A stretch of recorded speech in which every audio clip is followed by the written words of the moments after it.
Hey y'all, welcome back again. So this is just like a continuation of the how dads are necessary and the roles that they play in their kids' life video, and like more reasons why we need to heal. So I didn't get into it too much because the video was like 30 minutes long already, but don't pay attention to my background, just listen to the message. But anyway, so I still look crazy, y'all, whatever. So still ain't been asleep. So yeah, like what I was saying, yeah. So once when my dad had left or whatever, and I developed I don't care, it is what it is, I don't need him feelings or whatever. But deep down inside, like I said, it really hurt me, it bothered me. And then, like, you know how I was talking about how like moms or whoever around, they tend to speak their mind on the situation. And I'm not blaming them, I'm not throwing no shade, but I'm just stating how sometimes it ends up working out. And like my mom and the people around me, they always made me feel like, because my dad, he would do more stuff for my sister. So like on the outside looking in, or I guess to my mom, she felt like he favored her over me or whatever. And even if that is the case, he ain't the only one. Like parents be having their favorites, whether they want to admit it or not. See, me being me, I wouldn't technically say I have a favorite. I would, more so say that my bond with my kids, both of them, is different. Like, I got a different bond with Zah. I got a different bond with Chastity. And, I'm not really going to get into too much of that because it is what it is. People going to have their own views. But, yeah. So, at the end of the day, I love both my kids to death. Do whatever for both of them. So, that is what it is. But anyway, even if that was the case, I didn't really start feeling it until it was being brought to my attention. You get what I'm saying? If it was never brought to my attention, then it would have been what it would have been. And I feel like sometimes some stuff not really necessary for you to bring to the child's attention. And I'm gonna admit, like, I done said shit too. I done said, oh, that's not love. Oh, if your dad did this, then if he loved you, I did it. Like, I can admit, I was one of them people, like, because that shit hurt. Like, that shit hurt when the person not doing what they supposed to do. And, yet you see your child either not getting treated how they should be getting treated, or like that shit bother you either way. So I get it. But at the same time, like I said, it's always two sides to the story. And like, as I'm gonna keep going on, y'all going to understand where I'm getting at. So like, yeah, that was that. So as I got a little bit older, and because that was in my head, I started like, pulling back from him, like, why he treating her better than me, or why he doing more for her than he doing for me. Like, what she got that I don't got, like that. I started, acting on those feelings. And then, like I said, he left when I was entering 9th grade. I'm 13, 14, whatever. I'm a teenager now. So, like, that's when you start getting attitudes. That's when you start this and that or whatever. And it started to show.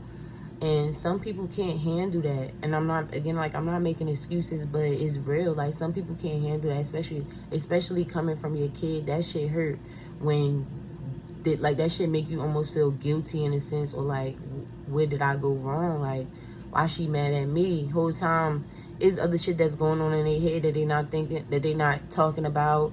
It's stuff that they done heard, so feelings that they acting on. And whole time you don't even know. So it's a lack of the communication. And like my dad, he was the type to not confront his problems or his issues. He would just like go run away and like, hide or whatever, and feel like, oh well, if it seemed like I'm not needed, so I'ma just bounce or whatever. He was that type.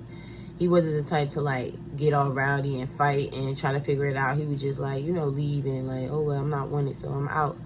And I get it. Some people like that. So I remember like and then it's like my stepdad was around. So, you know, like some men, they be insecure for real. Like they be insecure, especially about their family, their kids. It's like, oh, another man done stepped in. Like now they realize that they fucked up. Like I fucked up. I gave another man the opportunity to father my kids or whatever. And that shit hurt. And they don't know how to deal with that. So rather than staying and, you know, doing what they got to do, they in their head probably like, oh, well, they got him. They don't need me. Whole time, kid, like, we still need you. Like, where you going, bro? We still need you. Like, yeah, I love him, but I need you too. So, yeah, like, my stepdad was around, and after speaking to my dad years later, we didn't really get to speak too much on it, which I'm hoping that we will be able to have further conversations on this situation, because it's still a lot of questions and a lot of things that I want to know. But like from a little bit of stuff that I did hear from him, like that was one of the things that bothered him or whatever. And like again, he never spoke on it, he just acted on it. And so after my 8th grade graduation, I remember during my 8th grade graduation, he was there. I think my stepdad was there. And I ain't gonna lie, I was being a little B-word. Like, I had attitude because, like I said, those feelings was developing. Like, oh, why he treating my sister better? All that shit was in my head. And then I'm 13, I'm a teen. I got an attitude. I got an attitude naturally. So it's like, I could remember, like, I even got a picture that he was trying to fix my cap on my head, and I was like moving away like, ooh, nigga. So I remember, like, I can admit that. And I guess he felt some type of way. Like, he felt the vibes, and he left. He dipped. So then now it's like, now he leave. Now my mother, everybody like, oh, where your father go? Or whatever. He left. Typical. Now they like, typical. He always leaving. So now I'm like, the nigga always leaving. Like, you get what I'm saying? Now I'm on the same type time they on. Whole time his feelings just hurt. Like, his feelings hurt. Like, my dad at the time, he was living in Atlantic City, and we in Newark. So that he not able to see us whenever he wants. So he away, and he missing a lot of stuff, and that shit bothered him, obviously. Like, this is me making sense of the situation. Like, me actually being empathetic and putting myself in this man's shoes. Like, because I know how I would feel. I'm a parent. I got to keep my distance for certain reasons. I'm not able to see my kids every day. It's another man raising them, taking care of them. My daughter got an attitude with me. She probably don't even want me around no more. So I'm going to just leave. Not saying that. I'm not making excuses. I'm not, saying that was cool. Like, yeah, some might say he took the easy way out or whatever the case may be. It is what it is. But I'm just speaking on what it was. So, yeah, so he left. I don't think I ever tried to really reach out. I don't really know too much what happened. I just know time went by. Now I'm graduated. He wasn't at my 12th grade graduation. I think it was like my 21st birthday or something, somewhere around there. My mother was on a cruise. Plans wasn't going right. I don't know, like, I was just in my bag. I was like annoyed. Then I get a text message, and it's like, happy birthday. I don't know what else it said. I just remember, it said happy birthday. And I'm like, who this? And he like, it's your dad. And I'm like, baby, let me tell y'all one thing. Like, once I got older, I got disrespectful. And I'm not even, like, proud about it. But I started speaking my mind. Like, I don't care if you was my mama, daddy, even my baby father's mother. She got some of my attitude, too. Some of my disrespect. And like I said, I'm not proud of it. But, like, I started, speaking on how I felt. So I think I replied back something to the, the nature of how you get my number. Or something like that. Like, fuck is you texting me for? Because I was pissed off. Like, all these years done went by. Now you want to text me something about some happy birthday? So I wasn't really trying to hear it. And then I remember I was crying because I was just so upset. That whole birthday was going wrong. And it was this guy I was dealing with at the time. And I remember I posted the messages, and the guy at the time I was dealing with, he had commented on it. I don't even know if he remembered this, but I remember it. He was basically telling me that I was wrong, feeling how I was feeling, but not in a mean way, but like trying to explain to me, from a male's perspective. And he was basically telling me like how I should hear my father out. and shit like that. But at the time, I wasn't trying to hear that neither. I still felt how I felt. And I ended up enjoying my birthday anyway. But yeah, so then I think a little bit after that, I think me and my dad ended up talking over the phone, which didn't go well because I still had resentment and, you know, I still was feeling how I was feeling. So, one, I wasn't trying to hear him out. And two, I could recall him not really taking accountability, which I ain't gonna, it probably had to do with me not really trying to hear him out and probably was just yelling and da-da-da. You know what I'm saying? I wasn't giving it to him in a mature and a calm, respectful manner. So, you know, he feeling attacked, he probably had to defend himself. So he started, you know, it probably geared towards him not taking accountability. And now I'm like, how the fuck is you blaming me? Like, I'm the kid. I was the kid. Like, so that didn't go well. So after that, I wasn't really like talking to him too much or whatever. I think he was like sending me stuff, sending Christmas gifts here and there, whatever. But at this point, I still felt how I felt. But I was trying to get my what is it called? I was trying to get my motherfucking reparations. I need that. Whatever you guys to give, baby, I'm taking it because I need that. But that was my mindset. Like, I'm just get what I could get. He owed me anyway. So it wasn't until after, you know, everything happened with my last relationship or whatever, and we had ended up taking a trip down to Florida at this time. Now, my dad lives in Florida now. He was in Atlantic City at that time, but now he lives in Florida. We ended up taking a trip down there, and, you know, to just get away. You know, kids clear their mind. Everybody clear their mind. So I remember I was like, we was down there, and I was seeing certain things that brought back, you know, feelings and emotions. Like, and I could say now that I probably was tripping because I was still feeling how I felt. I still had that resentment, that hurt. I wasn't healed. I hadn't had that talk with him or nothing. So he was like, at that time, I was like, he favoring my nephew over it. My nephew was the only boy, and it's all girls. So I'm like, he keep nephew this, nephew that. The girls wanting to do this, and he just doing stuff with my nephew, blah, blah, blah. So at the time, I'm like, damn, he's still on that type of time, like that favoritism time. That shit was pissing me off.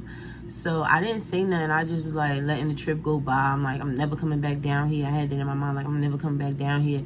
This man wouldn't even look me in my face, like, and me thinking back on it, that shit deep. Like, he wouldn't even look me in my face, and I'm his daughter. So, like, almost if he was scared, like he was walking on eggshells. And so I remember Father's Day ended up coming because we was down there in like June. Father's Day came, and, you know, the morning came. I said Happy Father's Day. I think I probably gave him something too. I don't know. But anyway, Father's Day came, and he was just like, thank you. But he didn't even look at me. Like, he didn't really acknowledge me. So I'm like, what the fuck? So I'm pissed off. Like, I'm hot. And when I get mad, I get mad. So my sister, my oldest sister, ended up calling him. She got a different mother or whatever, but, you know, we got the same dad. She ended up calling him, and he was just so sweet on the phone with her, and thank you, baby, and this and that and that. So I'm really like, now I'm really hot. Like, what, nigga? I just told you Happy Father's Day. I didn't get that same energy. Not knowing the whole time, this nigga scared. Like, he don't know what to do. He don't know if he hugged me and I'd be like, bitch, move. Like, he don't know. So, but at the time, I wasn't thinking like that. I'm just like, what the fuck? So I'm talking to my sister. I'm like, I'm about to say something. Like, I'm about to say something like this nigga get on my nerve. I'm about to say something.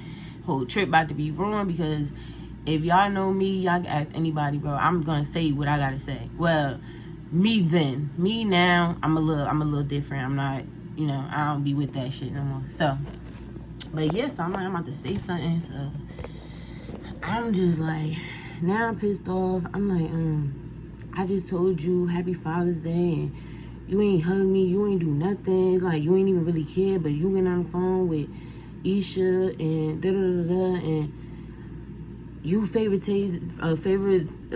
favoritism over Isaiah, blah blah blah. I'm just going in. So I'm attacking him, like, So he like, this is what I'm afraid of. I can't do nothing right, and da-da-da. So I'm still like, damn, nigga, you still crying about, like, I'm still not understanding. I'm still like, what the fuck is this grown-ass man still crying?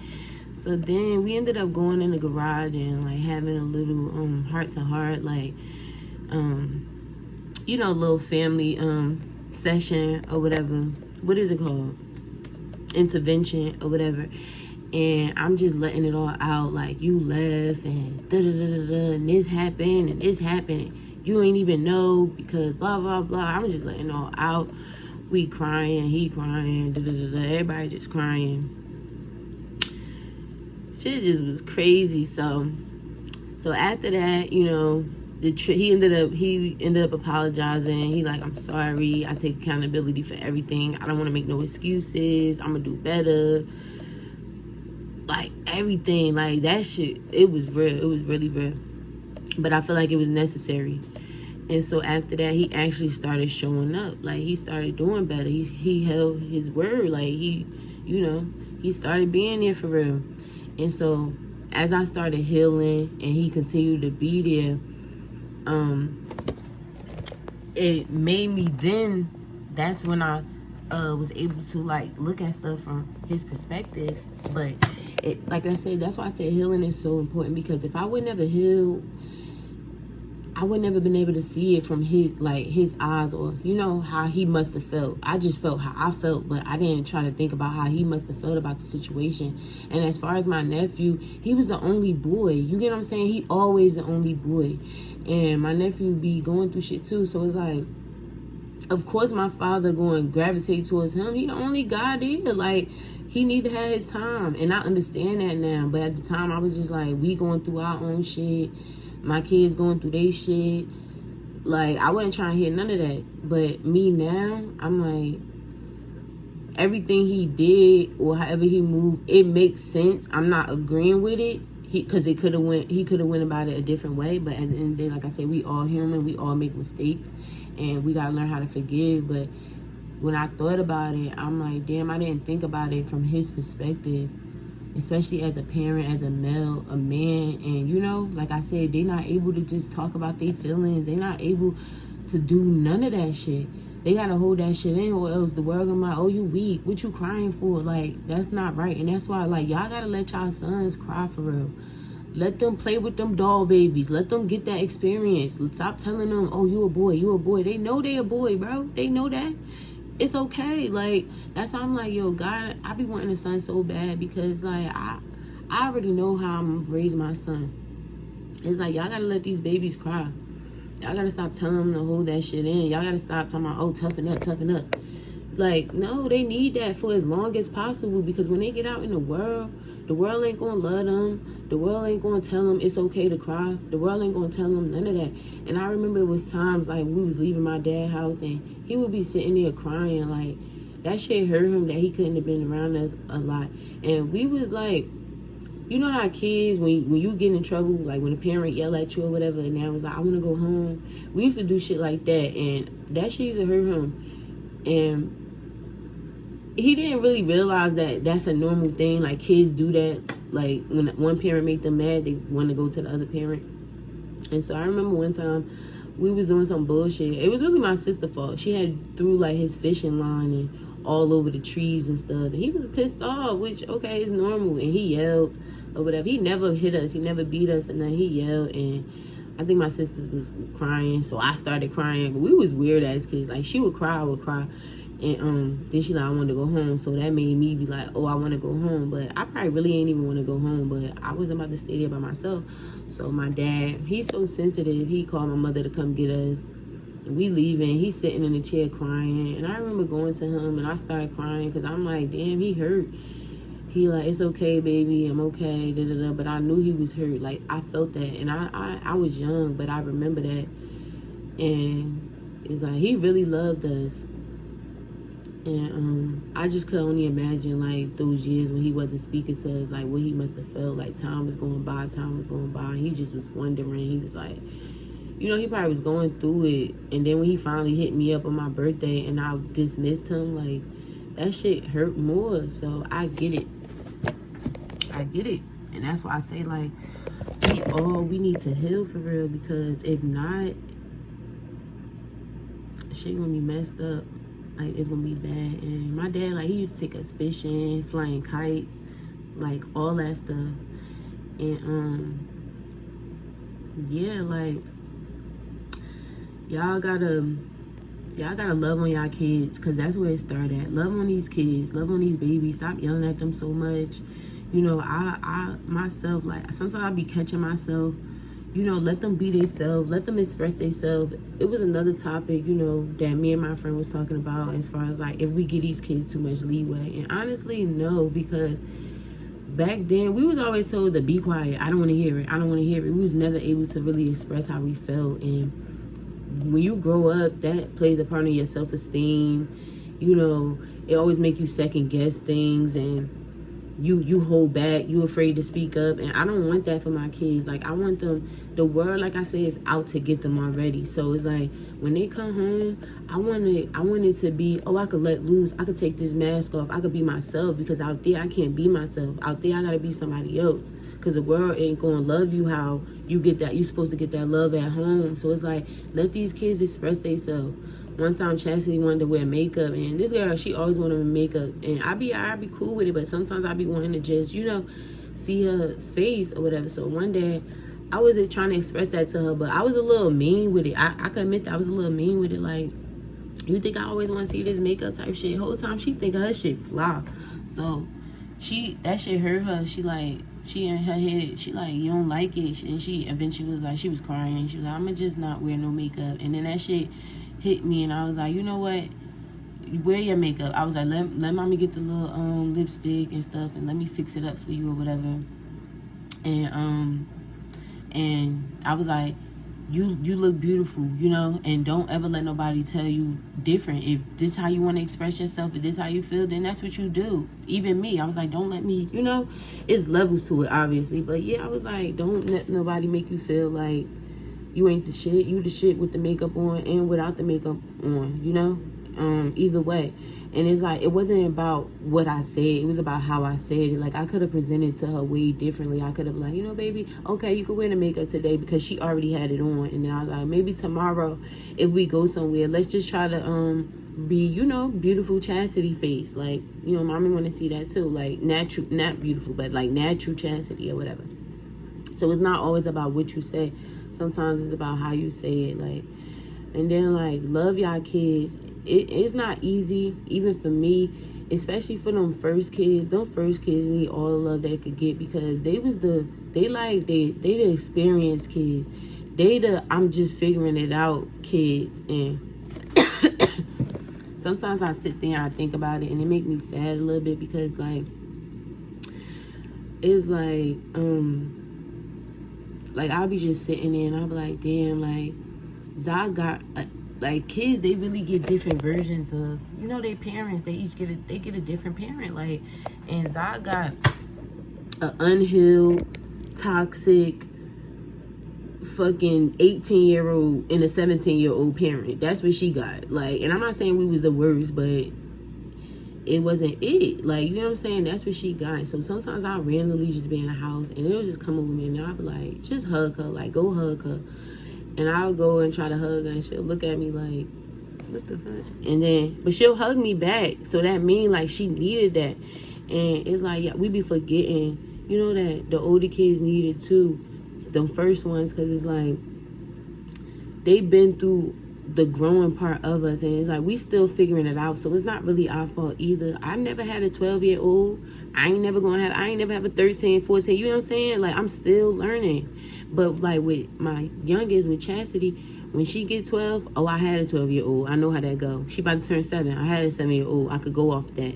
But them first babies, they don't, you know, they need that love. Like, they need that love for real.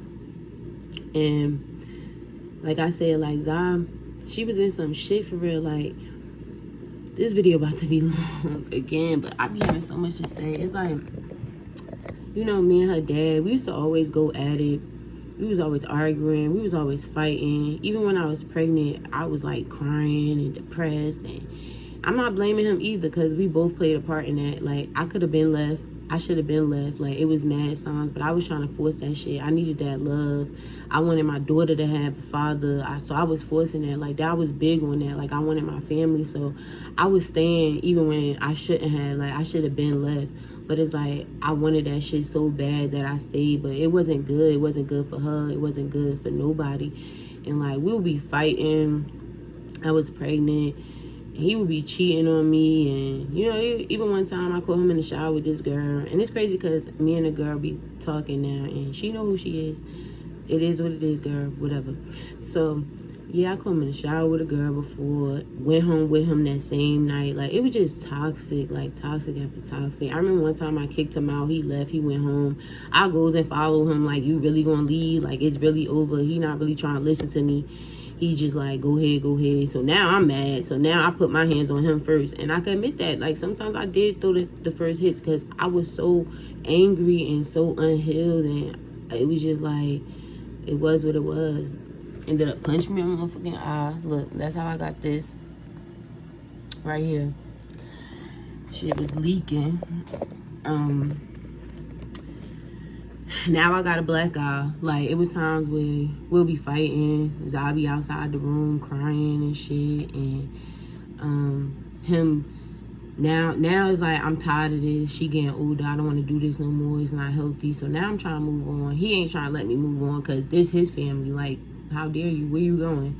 Now he feel entitled. Now it's like, I'm trying to move on. He banging on my door, trying to kick my door in. I'm like, Mom, Sherrod again. Like, it was just ongoing. One time he actually did kick my door in and came through, like, tried to kick my mother. That nigga crazy. And I mean, he not no more. We be good. But it's like, this what she got, for real. This is what she got. And even when I was outside with me because I ain't really had no babysitter. You know, my mother was working. She did get Zah when she got her father's grandmother got her too. But it's like, most times she was with us because they like, this y'all baby. Y'all better come get this baby. So if I was outside, she was outside. And we be forgetting that. Like, them firstborns, they really was with us, like, through all that shit. And they be needing that love for real. So, like, randomly, just go hug them. Like, just go hug them so they could know, so they could grow up and they could feel loved because they need it for real. And it was a lot, like, and like I said, I take responsibility for my part that I played in that relationship. I don't know about him. I can't speak for him, but it wasn't just all him. It was just, it was just bad. It was just two unhealed people, two people going through trauma and, you know, figuring it out with a baby. We 17 and 18. What the fuck? We kids ourselves. We don't know nothing. So it was what it was. We survived. We still surviving. And that's what I'm saying. Like, this healing shit is real. And once you get to that point, you're going to start realizing a lot more things and how everything makes so much sense. And it's just going to be, you know, all that. Like, it's going to be a weight lifted off your shoulders. You're not going to feel as guilty for getting it wrong. Because, like, okay, I got it wrong, but I'm human. God forgive me. God forgave me already. Like, I got to let that shit go. I can't hold on to it. I know what I did wrong. It is what it is. Now I got to make it better. Like, now I got to do better. And that's just it. Like I said, every day, strive to be a better you, you know. And try to heal. And yeah, in my last video, I was saying how I vaguely remembered memories with my dad. I didn't mean to say vaguely. I meant to say I strongly remember the memories from when I was younger with my dad. So yeah, I be probably messing up, but as long as y'all get my point or whatever, that's all that really matters. But yeah, shout out to the moms, shout out to the dads, everybody healing, everybody surviving, everybody, you know. I love y'all. I'm gonna try to put this camera down now because this phone, I've been doing a lot, and this done went 30 minutes. I hope I didn't forget nothing, because I want to possibly move on to something else. Like, I got so much stuff to talk about. It's crazy. But anyway, I love y'all, and I'll see y'all in the next video. By Healing Stars. Be blessed and stay positive, and, you know, heal up.